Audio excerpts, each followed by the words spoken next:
अगर आप home loan लेने की सोच रहे हैं तो आज की इस वीडियो में जान लीजिए कि ऐसे कौन से 10 बैंक होने वाले हैं जो आपको लोएस्ट रेट पे होम लोन ऑफर करने जा रहे हैं।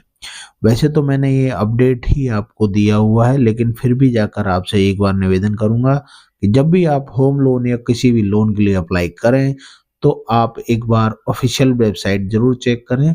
किसी भी बैंक की ऑफिशियल वेबसाइट जाके आप विजिट ज़रूर करना चाहिए। आप किसी भी प्रकार का किसी भी तरीके का लोन कभी भी प्रोसीड कर रहे हैं तो। तो चलिए वीडियो स्टार्ट करते हैं और जानते हैं कि आज ऐसे कौन से ऐसे बैंक्स हैं जो कि आपको बेस्ट रेट ऑफ इंटरेस्ट जो है ऑफर कर रहे हैं होम लोन के ऊपर। तो यहाँ पे हमने पहली जो लिस्ट में रखा है, एक्चुअली हमने यहाँ पे आपको ज़्यादा से कम की तरफ बताया हुआ है, तो पहले और दूसरे वाले को मिस मत कीजिएगा क्योंकि वो बहुत ही ज़्यादा इंपॉर्टेंट और एक अच्छे लीडिंग बैंक्स हैं जो आपको अच्छे तरीके से होम लोन ऑफर कर रहे हैं। तो यहाँ पे हम सबसे ज़्यादा जो चलने वाला बैंक है वो है LIC housing finance. Basically LIC सभी जानते हैं, मैं ज़्यादा नहीं बताऊंगा, लेकिन उसकी रेट ऑफ इंटरेस्ट जो आ रही है वो मिनिमम आपके क्रेडिट स्कोर के हिसाब से आ रही है 8.70 के हिसाब से। तो 8.70 से ये स्टार्ट हो रही है और ये जाती है अराउंड 10 तक। तो इसमें आप सिविल स्कोर के अकॉर्डिंग आप देख सकते हैं। अगर आपने सिविल स्कोर वाली वीडियो हमारी नहीं देखी है तो मैं यहाँ पे जरूर रिकमेंड करूंगा कि आपको देखनी चाहिए। उसमें मैंने ए टू जेड सब कुछ बताने की कोशिश की है कि सिविल स्कोर होता क्या है, किस तरह से अगर आपका कम है तो इम्प्रूव कर सकते हैं जिससे कि आपकी रेट ऑफ इंटरेस्ट जो है वो आपको कम मिल सके। क्योंकि जितना अच्छा सिविल स्कोर आपका होगा या क्रेडिट स्कोर होगा आपका, उतना ही कम आपको रेट ऑफ इंटरेस्ट देना होता है, बेसिकली ब्याज देना होता है बैंक को। ठीक है, तो यहाँ पे हमने बात करी एलआईसी हाउसिंग फाइनेंस के लिए, वो आपको दे रहा है मिनिमम 8.70 से लेकर के और 10 के बीच में होम लोन की फैसिलिटी प्रोवाइड करता है। वहीं हम दूसरे बैंक की बात करें तो ये जाता है आपको पीएनबी बैंक, जो कि 8.70 से स्टार्ट होता है और 9.5 के बीच में लैंड होता है मैक्सिमम प्लान के लिए। तीसरे बैंक की बात करें हम तो बैंक है कैनरा बैंक। कैनरा बैंक की जो भी जो करंट होम लोन की रेट्स चल रही हैं वो चल रही हैं 8.60 से। ये मैं आपको दिसंबर 2024 का बता रहा हूँ, हो सकता है जब आप लोन का अप्लाई करें तो रेटें रिवाइज हो चुकी हों। तो मैं फिर से यही कहूँगा कि ऑफिशियल वेबसाइट जरूर विजिट करें। उसके लिए रेफर आप कर सकते हैं पर्टिकुलर, जैसे आपको चाहिए बैंक ऑफ बड़ौदा से लोन तो बैंक ऑफ बड़ौदा की वेबसाइट आप ऑफिशियली चेकआउट कर सकते हैं। ठीक है, इसके बाद में एक बैंक और आ जाता है कोटक महिंद्रा बैंक, जो कि एक अच्छा बैंक है और अपने मार्केट में सेगमेंट में लीड करता हुआ दिखाई देता है। उसका भी आपको रेट ऑफ इंटरेस्ट 8.60 से स्टार्ट होता हुआ दिखाई देता है इस समय पे। वहीं बात हम कर लेते हैं एसबीआई, जो कि एक मिनी आरबीआई भी लोगों द्वारा कहा जाता है, तो उसकी भी रेट ऑफ इंटरेस्ट जो है 8.50 से स्टार्ट होती है। अब हम बात कर लेते हैं जो प्राइवेट बैंक का लीडिंग सेक्टर का बैंक है वो है एचडीएफसी। एचडीएफसी में हम बात करें तो एचडीएफसी में 8.45 से ये आपको प्रोसीड करवा रहा है। उसके बाद में आईसीआईसीआई बैंक, जो कि सेकंड लार्जेस्ट बैंक है प्राइवेट सेक्टर का और अच्छे से जो लोन्स वगैरह के लिए फेमस भी है, वो है आईसीआईसीआई बैंक। वो आपको ऑफर कर रहा है 8.60 सेम अगेन। तो अराउंड आपको रेट ऑफ इंटरेस्ट जो है वो ऑलमोस्ट एक ही क्राइटेरिया का मिलेंगे according to your CIBIL score. हम इसमें प्री अप्रूव्ड ऑफर की बात नहीं कर रहे हैं क्योंकि प्री अप्रूव्ड ऑफर्स में आपको प्राइस के वेरिएबल देखने को मिल सकते हैं रेट ऑफ इंटरेस्ट के। ठीक है, हम यहाँ पे नॉर्मल बात कर रहे हैं। अब अगर हम बात करें बीओबी की तो बीओबी आपको दे रहा है 8.40 से स्टार्ट, जो कि कंपैरेटिवली और बैंक्स के आपको कम मिलेगा। उसके बाद में जो आ जाते हैं यूनियन बैंक ऑफ इंडिया, जो कि गवर्नमेंट बैंक है और आपको सबसे सस्ता 8.35 से स्टार्ट होके आपको लोन की ऑफर करता है अकॉर्डिंग टू सिविल स्कोर। अब यहाँ पे देखिए फायदे क्या होते हैं होम लोन लेने के। देखो, एक तो किफायती ब्याज दरें मिल जाती हैं।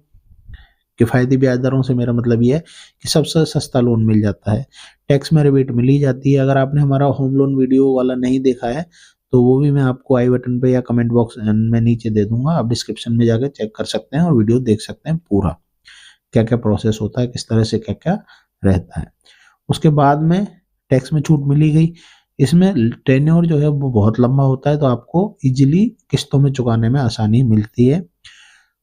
चौथी चीज होता है, ये फ्लोटिंग ईएमआई में होता है, तो ये लचीलापन होता है। बेसिकली आप अगर चाहें तो प्री पेमेंट कर सकते हैं, आप बीच में पार्ट पेमेंट कर सकते हैं, फोरक्लोजर भी करवा सकते हैं अगर आपके पास पैसा आ जाता है तो बेसिकली यहाँ पे आपको काफ़ी सारे फ्लेक्सिबिलिटी दिखाई देती है इन लोन्स के अंदर में।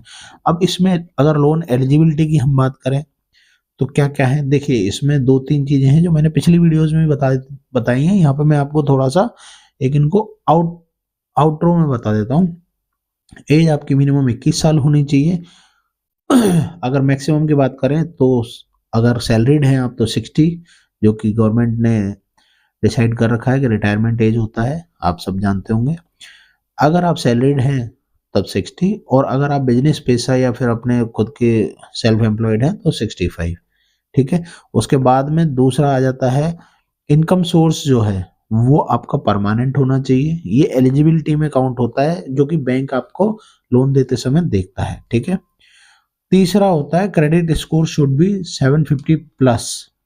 तो क्रेडिट स्कोर हर जगह पे मेजर करता है। जब भी आप लोन लेने के लिए प्रोसीड करते हैं तो क्रेडिट स्कोर को मेंटेन करके जरूर रखें, मेरी आपसे ये गुजारिश है। अगर कम है तो कैसे बढ़ा सकते हैं, मैं अगेन कहूंगा आप वीडियो को देख लीजिएगा। मैंने बहुत अच्छा वीडियो बनाया हुआ है, इससे पिछला वीडियो ही आपको रिकमेंड में आ जाएगा, या फिर मैं आपको यहाँ पे एक स्क्रीनशॉट भी लगा देता हूँ। ये वाला वीडियो है, इस वीडियो के बाद में जाके जरूर देखिएगा अगर आपका क्रेडिट स्कोर कम है या सिबिल स्कोर कम है उसको आप कैसे बढ़ा सकते हैं। डिटेल में मैंने बनाया है, और कोई भी क्वेरी हो तो आप कमेंट बॉक्स खुला ही हुआ है, वहां पे भी जाके आप लिख सकते हैं। अब सबसे बड़ी प्रॉब्लम ये आ जाती है कि भैया अप्लाई कैसे करें, तो आपको कहीं जाने की जरूरत नहीं है, आप ऑनलाइन भी अप्लाई कर सकते हैं।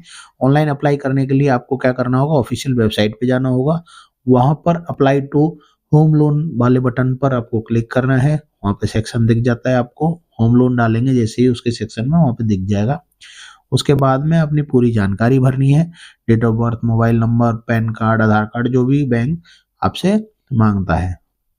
उसके बाद में लोन अमाउंट और टेन्योर भरना होता है।